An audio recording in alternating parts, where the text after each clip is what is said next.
Так, у меня тишина.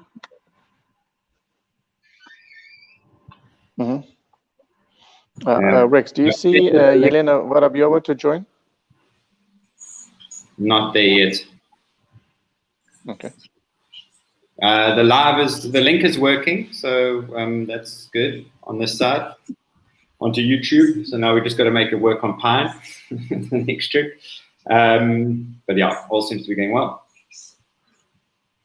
4 minutes down.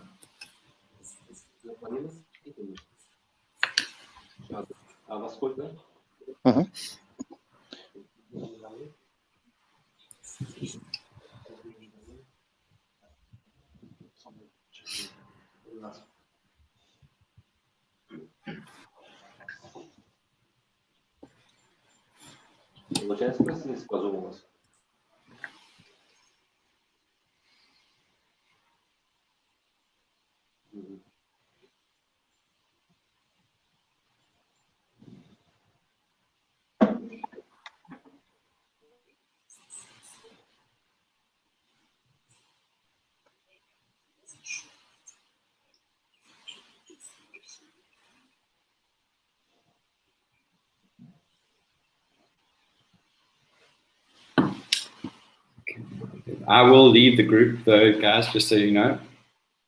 There's Elena's joined.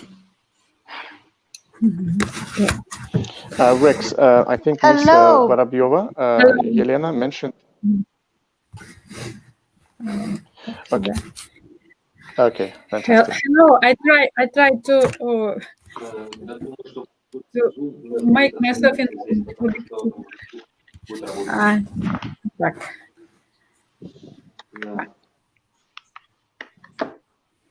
Okay, I think everyone has joined now. So Rex, shall we start? We kick off in with 2 minutes. 2 minutes, yeah. 2 minutes. Okay.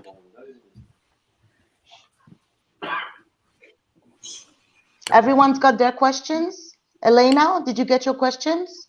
Yes, I received. Great. Good. How is English pronunciation Rooibos? Rooibos. Yes. Rooibos.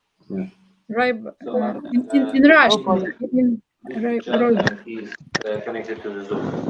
That was a good question, actually. I was really happy we got that. That was good. It's interesting.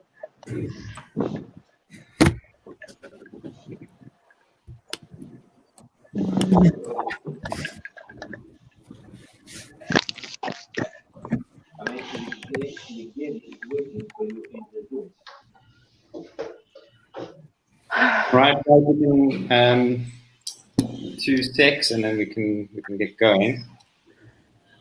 How does it work? Do I kick off or Hind, do you start? No, please go ahead, Erica. So Rex, do we wait for you? Yeah, I'll give you the go ahead, and then we go from there. Thank you. Oh, we just got a new question. Okay, we're live. Oh yes, we are. Go for it. Hi, welcome everybody. My name is Erica Hubert, a Senior Export Promotion Manager at Westgrow, responsible for supporting Western Cape business with exports to Europe, including Russia and wider Eastern and Central Europe. And we're hosting today's Russian and Eastern European food and beverages virtual mission and information webinar, Taste South Africa.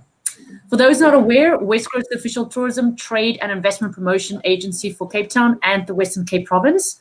And we've been collaborating with various private and public sector entities to hold webinars, providing insights and expertise to South African and international business communities. Before we start the Q&A portion of the webinar today, we wanted to take a quick moment to thank all of our presenters and panelists. It was lovely to learn from your insights and expertise. And I personally found it really valuable, so thank you very much. And also wanted to thank all of our attendees, exhibitors, and buyers in attendance. We hope you found the sessions really valuable, and please do not hesitate to reach out to Westgrow should you need any additional support going forward. And with that, I will hand over to Hind from the Profits Group, who will facilitate the Q&A for us. Some will be in English and some will be in Russia or Russian. And we also, encourage everybody to please feel free to use the chat box to type additional questions. And with that, I'll hand over to Hint. Thanks, Hint.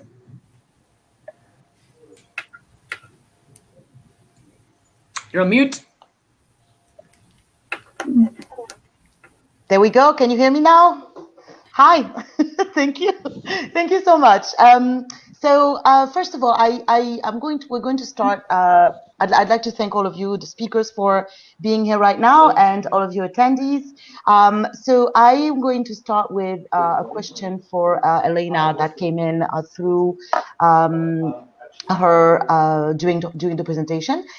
So it regards some of the challenges that retailers are likely to face as a result of the crisis in the next 3 to 6 months in Russia. So I will ask this, and Cameron will be supporting with the translation. So the first question for Elena is, what are the most significant challenges that retailers in Russia are likely to face in the next 3 to 6 months? Да. Я буду признательна, если чтобы я точно ответила, более точный перевод. Кимран, можно? Конечно, перевод вопроса заключается в следующем. Какие основные сложности ожидаются в сфере розничной торговли в следующие 3-6 месяцев на территории России? Да, смотрите, сложности у нас такие же, как и во всем мире. Если посмотреть графики настроения потребительского, они как бы падают во всем мире, и Россия здесь не исключение. Поэтому кризис, который вызван экономическими предпосылками, скажем так, которые уже и до пандемии были, и усилились еще и пандемической ситуацией, то здесь, получается, идет снижение платежеспособности населения, доходов населения. Вот. На фоне того, что, в принципе, рынок дорожает, то есть продукты в магазинах, услуги, бензин там и прочее. То есть это как бы в цене растет, а доходы у населения снижаются. Вот, поэтому... Если позволите... Да. Елена, если позволите, я тогда переведу сейчас вот эту часть, а дальше вот, чтобы мы смогли вот весь вопрос, весь ответ курировать. Хорошо. So Russia basically is not an exception in comparison to the rest of the world. So the whole world is now facing the challenges related to the pandemic. Also, it affects the economical condition of the buyers. So buying the capabilities of the buyers is also reducing, and it's reflected on all the stages, basically reflected on the consumption of the products, consumption of the petrol, and all other items that is reflected due to the crisis of the pandemic. Но и тем не менее, как мы видели я показывала, ссылаясь на исследования наших российских, даже они не российские, а международные, в общем-то, компании, имеющие представительство в России, о том, что российский рынок интересный, он растущий, несмотря на кризис, он растет и в штуках, и в рублях, и просто произошло перераспределение роста некоторых категорий. Некоторые товарные категории просели в продажах, а некоторые, наоборот, показали небывалый рост. И по данным GfK, вот сейчас такой тренд, как хоуминг, то есть все потребители в основном продолжительный период работают удаленно, из дома для своих работодателей. И у нас сильно просела хорика, то есть канал хорика, да, но при этом продажи перераспределились, например, в канал ритейла, да, супермаркеты, гипермаркеты, дискаунтеры, магазины у дома. Таким образом, потребление вина, например, оно выросло в этом году. То есть все продукты, которые способны удовлетворить миссию, побаловать себя, то, что мы делали раньше в кафе, в барах, ресторанах, это переместилось домой. Okay, so however, the situation is showing some different scenarios. Basically, as we have shown on the presentation slides, the presentation prepared by the research agencies, we can see that a number of market categories has changed its position. So Russian market in some categories dropped down significantly, but also there are some categories of the products they also indicated a sharp increase. If we talk about Horeca,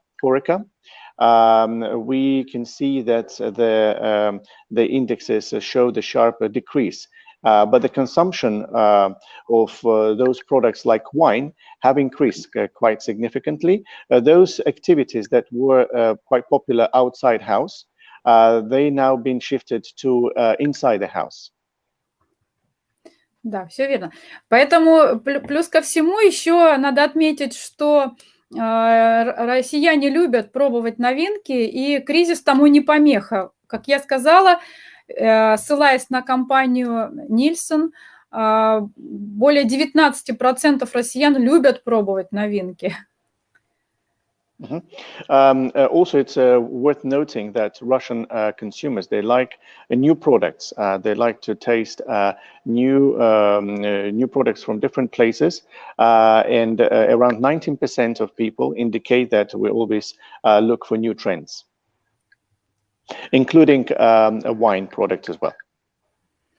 Но таким образом рынок в ближайшие 3-6 месяцев что будет? Продолжение снижения платежеспособности населения, потому что каких-то факторов, которые бы внушали такой какой-то прорывной оптимизм, нет сейчас. Пандемия сейчас в России в полном разгаре, каждый день растет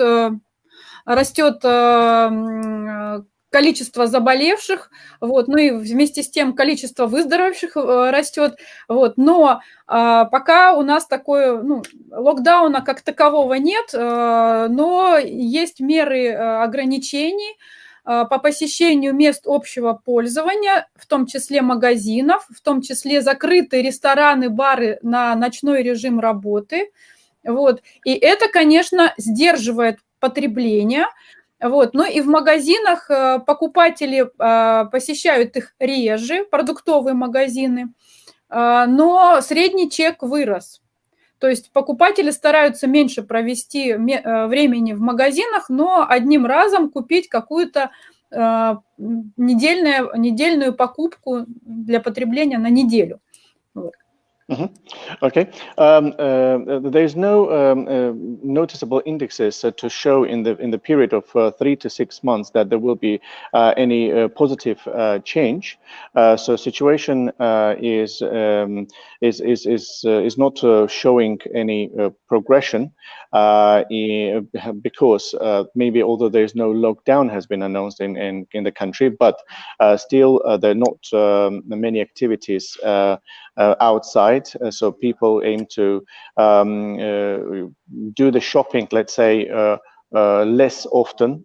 They try to consume the products for the period of the 1 week. This means that the average bill has risen, yeah. Okay, thank you so much for this, Elena. I'd like to move on to the next question because we don't have a whole lot of time left. I'd like to ask a question to Philip, actually, and I would like to ask Philip about continuing on these questions on around the coronavirus and the effect that it had on the trend in logistics and supply chain management, if any. Sure. Basically, what we've seen with the corona pandemic dominating world news and the developments in many countries worldwide is a slowdown throughout the entire supply chain. I think what is most obvious right now, and what seems to be the biggest problem, is the availability or non-availability of air freight connections. Because as you might know, lots of air freights are not traveling in like specific cargo planes, even though we still have those, but much of it is also traveling in regular passenger planes. And due to the reduced amount of connections that we have worldwide right now, a lot of these capacities have been stricken off the board. So you might have a longer wait than usual looking for an air connection, and also the rates themselves might be higher or are definitely higher than they were pre-COVID-19. Other than that, there's delays with customs clearance, because if we take Russia for an example right now, you have mandatory work from home orders for a third of the workforce of any particular organization.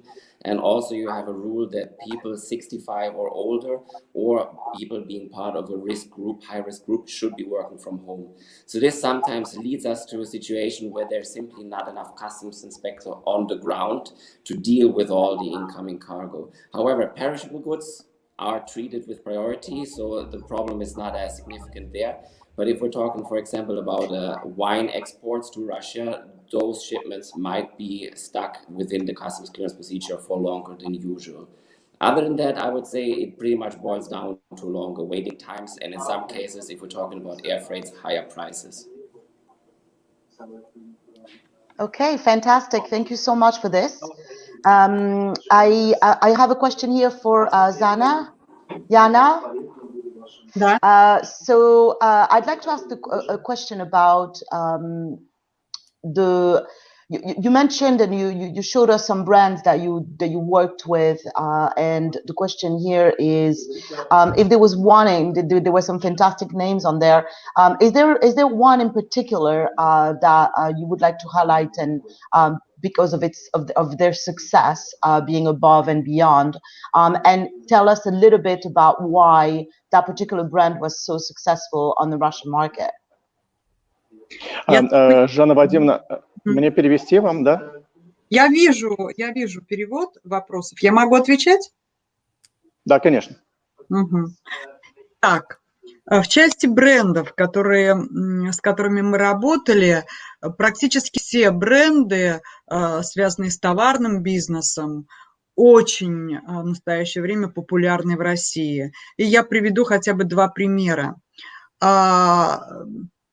Я уже говорила, что мы начали работу с 98-го года и вспоминала, как быстро они продвигались. И вот, например, тогда очень активно развивалось строительство, и компания AGC, поставлявшая стекло, была очень активна. Она и сейчас уже собственное производство имеет. Что они делали? Они понимали на мировом рынке, как структурируется все стекло для строительства или для автомобилестроения. И они именно так просили для них предоставить информацию по такому же структурированию. То есть так детализовывать поток товаров в Россию. И если конкретнее еще, то, например, есть стекло флат, есть зеркала, есть окрашенное, есть закаленное. И вот именно так мы и детализировали, несмотря на то, что в таможенной статистике нет таких кодов. Но мы анализировали глубже. Да, если позволите, я переведу тогда. Да. So with regards to your question, Hint, so basically all the brands related to goods, they became very popular on the Russian market. In the presentation, Mrs. Zhanna Martinova was mentioning that they started their activities from 1998. She would like to bring a special example about JC, is a world-known company that produces glass. They have become very active on the Russian market in order to understand, basically they had an understanding of the glass structure around the world. So they already knew what to request from this agency in terms of the Russian market approach, because glass can be used in the different fields. For the car manufacturing, glass can be also flawed, colored, and can be used in different sectors. And the company already knew what sort of information to provide, although the customs statistic didn't allow much description of the same product. И то же самое в отношении таких известных брендов, как, например, Toshiba, Siemens. Они ставили нам задачу, чтобы мы показывали, какой сейчас товар ключевой. Это УЗИ-сканеры в медицинском оборудовании, или томографы, или рентген-аппараты, или маммографы, чтобы именно акцент сделать на ключевой товар, который наиболее востребован в России.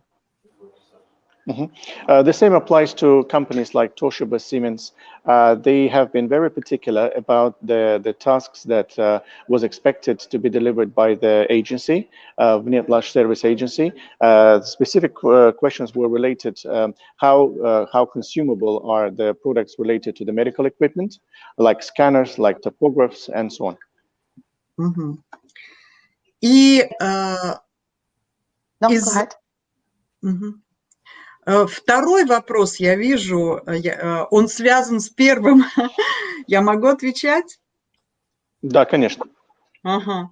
И вот тут написано, проблема номер один для экспортеров и производителей при выходе на российский рынок. Я отвечаю из своих знаний, как именно информационно-аналитическая компания, именно по своей специфике. И вот это как бы информационный вакуум, когда выходят, но не так знают свою нишу, не так знают ни о конкурентах, кто уже, например, вошел в Россию, может быть, недавно вошел, не знают вот этот расклад номенклатурный, на что сделать акцент, потому что невозможно быть номер один во всем на свете среди того же вина, да, например. Вот это отсутствие понимания рынка российского через анализ того, что входит, и что входит в большей степени, что в меньшей, мне кажется, это проблема номер один не такого успешного старта.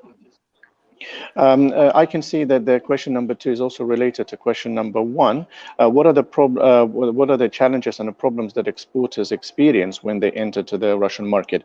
I can answer to this question using my experience and my observations, and I can say that companies usually disregard the information about their competitors on the market, how competitors participate on the market, with what kind of product.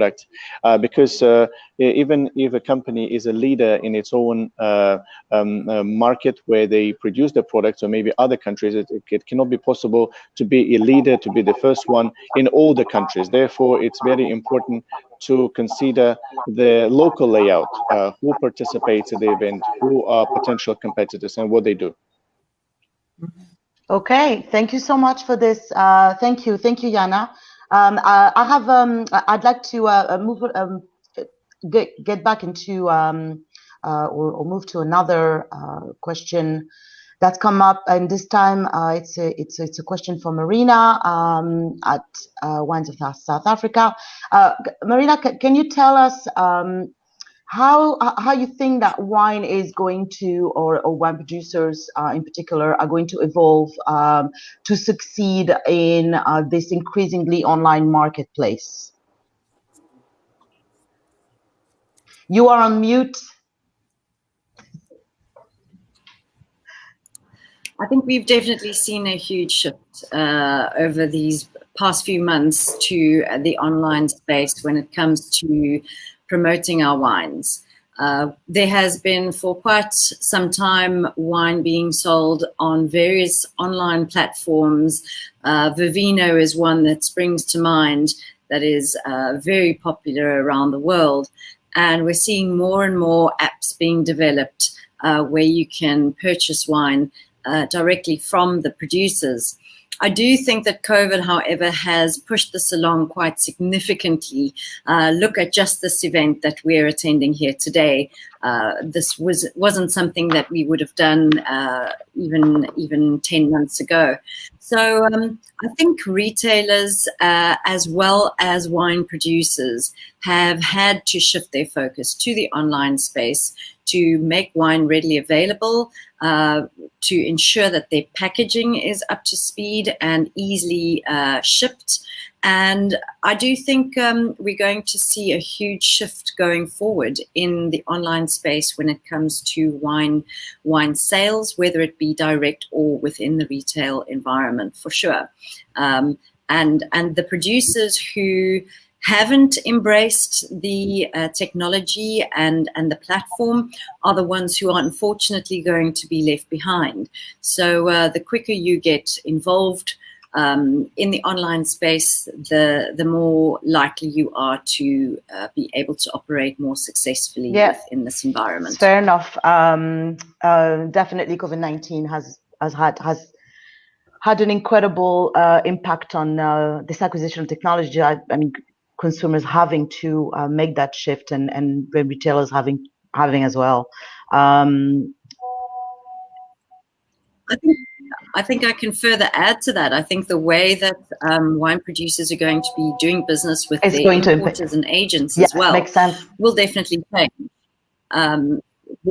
The way we have meetings are going to definitely move to the online sphere quite significantly. It certainly is a lot cheaper for our producers to send samples and do a virtual tasting.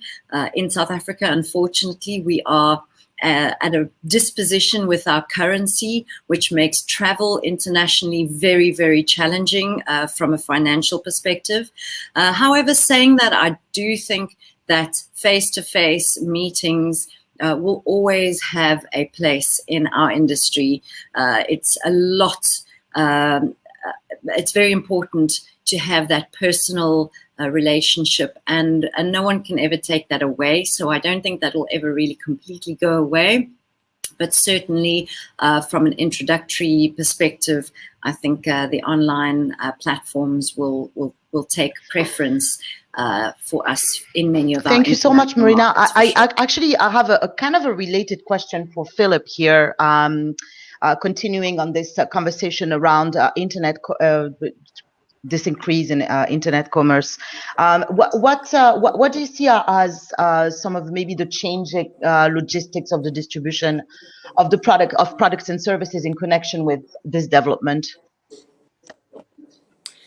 I would say if we look at it strictly from an export-import perspective, nothing much changes, because you still want to send your cargo in bigger quantities than, let's say, a shipment of 3 bottles that you just sold over your online shop. It's not feasible to do that as an export-import operation. So you're still going to have the traditional logistics in place.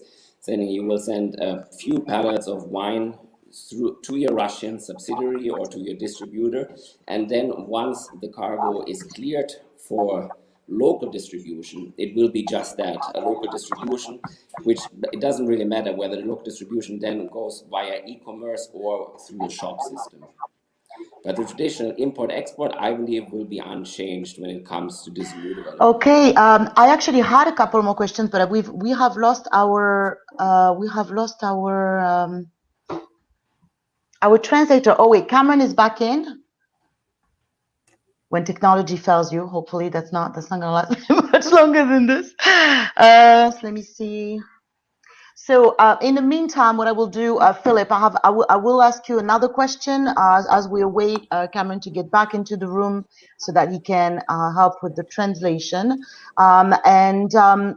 We had a question about some of the change of the similarity or differences of logistics principle in Russia and Eastern Europe. Did you have any input on that? Sure. I mean, first of all, Russia is part of Eastern Europe. So if we go by that definition, there's no difference whatsoever. But I'm assuming the person who asked the question thinks about Eastern Europe in a sense as the member states of the European Union that are located within Eastern Europe. Correct? Correct. So in that case, sure, there is similarities, but it's an entirely different system because the European Union member states have to go by the European Union statutes and customs rules and regulations for the European Union customs zone, while Russia and the other members of the Eurasian Customs Union have their own specific customs codex and their own specific rules and regulations. Obviously, there's similarities between these two systems. You still have to get licensed, you still have to get certified, you still will need to have excise stamps of some sort, but the nitty-gritty details of both these systems cannot be compared easily. Okay. Fair enough. Unfortunately, Cameron is having problems coming back onto the chat, and we have reached our 30 minutes.